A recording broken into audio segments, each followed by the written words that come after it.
budget that really doesn't reflect the values of our children in Baltimore. We're about to lose 8 recreational centers. We're going to have our city pools cut back. We're losing some money from after-school funding. The ACLU says that 70% of our schools are in poor condition physically. So I think our kids come to school each day feeling undervalued by this city. What I think we saw last night was a real effort to say to our city, say to our elected officials that, you know what, we're here and we matter and you need to respect us.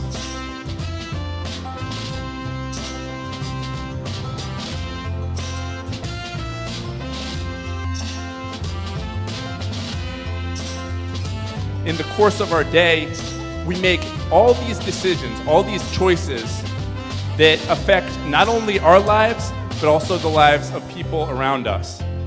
The purpose of tonight's community conversation is to bring together all different perspectives and to prove the power of working together. Could you imagine, before I teach, I can say to my students, look at this beautiful building.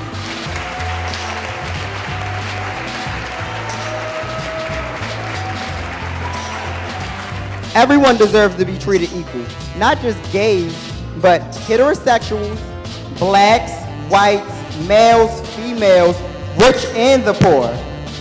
We can no longer afford to wait for others to do something.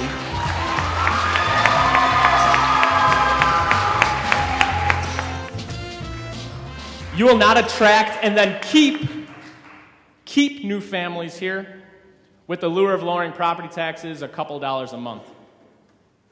I would readily pay a couple extra dollars a month to have great schools. Because now what we're about to do is we're about to split up into groups to begin our community conversations.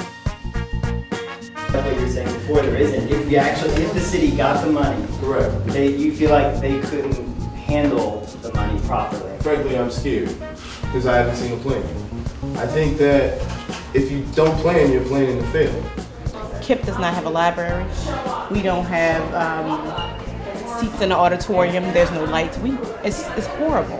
What I wanted to accomplish was for everyone's eyes to open, so that, and we really need to do something for schools and for students before it is too late, before we have more problems than we can handle later on in the future. This session, we heard a lot of our students talking about the conditions of our school buildings. We're in this moment, this political moment in our city, where it's not just a couple of schools that are crying out for renovations, it's actually a communal effort, communal action towards renovating, reconstructing all of Baltimore City schools, traditional public schools and public charter schools, because they're all crumbling and running down, and it's unacceptable. You can't drink the water out of the water fountains. You can't decide whether to wear a coat or not during the winter or the spring or summer because the heating and cooling systems don't always work. That's unacceptable. When I taught, every few months a pipe would burst of fecal water all over the floor, and I had to still maintain my composure for my 30 students in the classroom because they were looking to me to lead them. I'm gonna take this as an inspiration to do everything that I have to, try my hardest, get out of, make it through school, go to college. I'm gonna try to be a doctor, and then I'm gonna try to come back and I'm gonna take a note from these guys and I'm gonna try and help change something.